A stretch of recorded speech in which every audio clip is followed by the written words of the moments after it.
दोस्तों ये कहानी है हकान नाम की एक ऐसे लड़के की जो बिल्कुल ही बेरोजगार और निठल्ला होता है। वो कई जगह पर इंटरव्यू देने जाता है लेकिन उसे कहीं पर भी जॉब नहीं मिलती।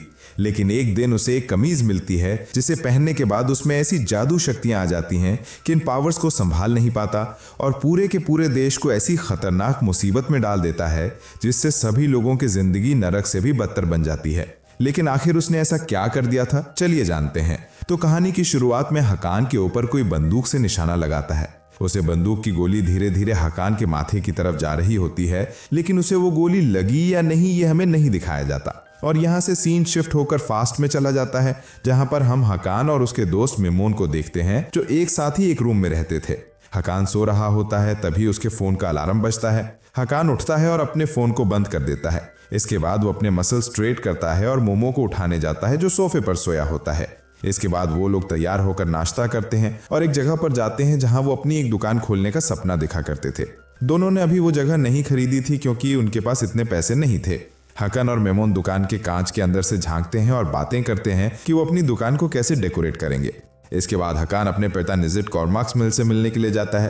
रास्ते में उसकी मुलाकात अपने पड़ोसियों और दोस्तों से भी होती है। वो सड़क के किनारे के बाजार में भागते हुए दिखता है और कई बाजारों, सड़कों और कोनों की दुकानों से होते हुए गुजरा।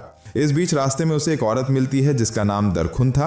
वो लोगों का भविष्य बताती है और हकान से कहती है कि जल्द ही उसका भविष्य बदलने वाला है, जहां वो कुछ बड़ा और कुछ अलग करने वाला है। लेकिन हकान वहां से चला जाता है क्योंकि उसे किस्मत की बातों पर यकीन नहीं होता।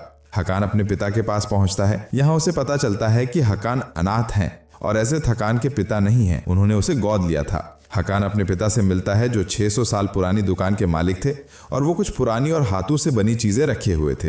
हकान अपने पिता को अपनी एक दुकान खोलने के प्लान के बारे में बताता है, लेकिन एज़ेत उनसे मजाक उड़ाते हैं और उसने पहले के किए कामों के बारे में बताते हैं। हकन उन्हें ये कहकर मनाने की कोशिश करता है कि उसकी दुकान बिल्कुल नई है और बहुत अच्छी जगह पर है, लेकिन एज़ेत उन्हें नज़रअंदाज कर देते हैं और उसे एक लड़की को कारपेट देकर आने के लिए कहते हैं जो वहां घूमने आई थी और उसने एक दिन पहले उस कारपेट का ऑर्डर किया था। इसके बाद अगले सीन में अरबपति एडम फैसल को दिखाया जाता है जिसने शुरुआत से मेहनत करके इतना बड़ा मुकाम हासिल किया था। फैसल एक हेलीकॉप्टर से उतरता है और उसकी मदद करने के लिए उसके साथ उसकी असिस्टेंट लैला और सुरक्षा दल का एक मेजर होते हैं।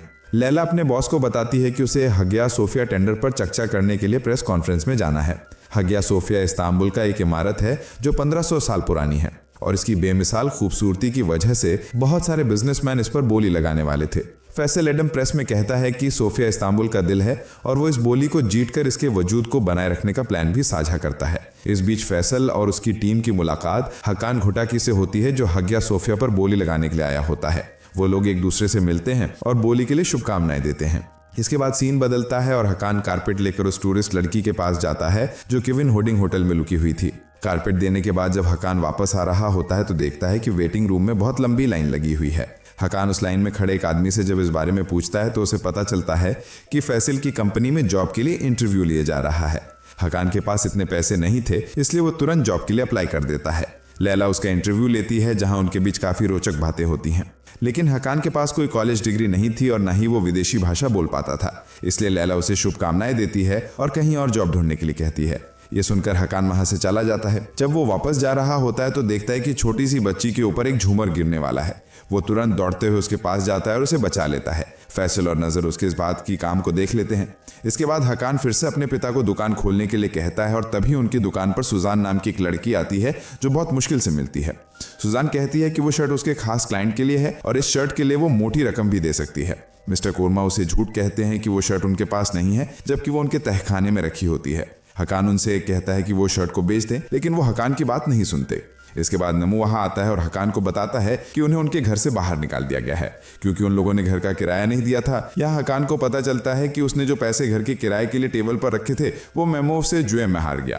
दूसरी तरफ गोखन गुलतेकिन मेजर को अपनी कार में लेकर एक गुप्त जगह पर जाता है और वहां उसे फैसल को नीलामी से बाहर करने के लिए घूस देने की कोशिश करता है, लेकिन मेजर अपने बॉस के दुश्मन को वहीं मार देता है। दूसरी तरफ हकान और मेमो का बिजनेस ठप पड़ने की वजह से उनका दिवालिया हो गया था, इसलिए दोनों मिस्टर कुर्मा की तहखाने में उस शर्ट को चुराकर सुजान को बेचने का फैसला करते हैं। शर्ट चोरी करने के बाद वो दोनों सुजान से मिलने के लिए एक रेस्टोरेंट जाते हैं।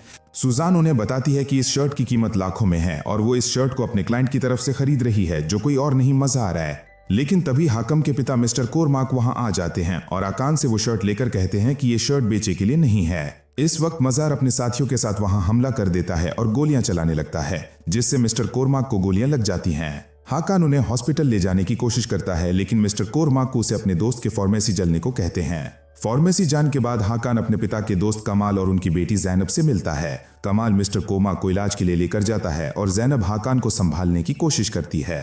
दूसरी तरफ मोमो को मजार का एक साथी टेकिन पकड़ लेता है। टेकिन और उसके साथी हाकान और उस शर्ट का पता लगाने के लिए मोमो को टॉर्चर करते हैं। दूसरी तरफ जीबकान को एक गुप्त जगह पर लेकर जाती है, जहां कमाल मिस्टर कोरमाक का इलाज कर रहा होता है। हाकान कमाल पर गुस्सा हो जाता है क्योंकि वो उसके पिता को हॉस्पिटल लेकर नहीं गया था। मिस्टर कोरमाक कहते हैं कि अब बहुत देर हो चुकी है। वो हाकान को कमाल और जैनब के साथ रहने को कहते हैं क्योंकि वो लोग ही हाकान को सारी सच्चाई बता सकते हैं। वो हाकान को उन ताकतों पर विश्वास करने को कहते हैं जो उसे किस्मत से मिली होती हैं। इतना कहने के बाद मिस्टर कोरमाक की मौत हो जाती है और हाकम सदमे में होता है। फिर कमाल और जी अपने बारे में बताते हुए कहते हैं कि वो लोग वफादार प्रोटेक्टर हैं जिन्हें हाकन और उस शर्ट की हिफाजत करने की जिम्मेदारी मिली है। वो बताते हैं कि हाकन भी एक प्रोटेक्टर है जिसका काम ऐसे लोगों को रोकना है जो कभी मर नहीं सकते हैं। ये वो बुराई है जो कभी भी किसी का रूप ले सकती है और इस्तांबुल के साथ पूरी दुनिया को बर्बाद करना चाहते हैं। इन्हें इमॉर्टल्स कहा जाता है। ये सब सुनकर हाकन को लगता है कि वो पागल हो जाएगा और उसे इन बातों पर विश्वास नहीं होता। कमाल इस बात को साबित करने के लिए हाकन को वो शर्ट पहनने को कहता है। हाकन उसकी बात मानकर जैसे ही शर्ट पहनता है, वो शर्ट उसके शरीर का हिस्सा बन जाती है। साथ ही उसके सीने में प्रोटेक्टर का एक जादुई निशान बन जाता है। इसके बाद जी उसकी तरफ बंदूक से निशाना लगाती है और गोली चलाती है। ये वही सीन होता है जो इस एपिसोड की शुरुआत में दिखाया जाता है।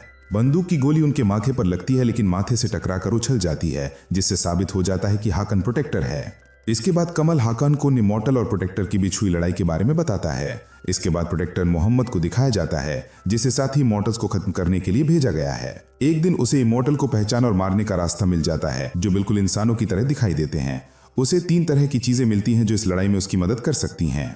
इसमें से पहली चीज एक जादुई अंगूठी होती है जो तब चमकने लगती है जब कोई इमॉर्टल इसके आसपास होता है। दूसरी चीज कटार होती है जो इमॉर्टल को मार सकती है, और तीसरी चीज एक कवच होता है जो तपस्या से मिला होता है।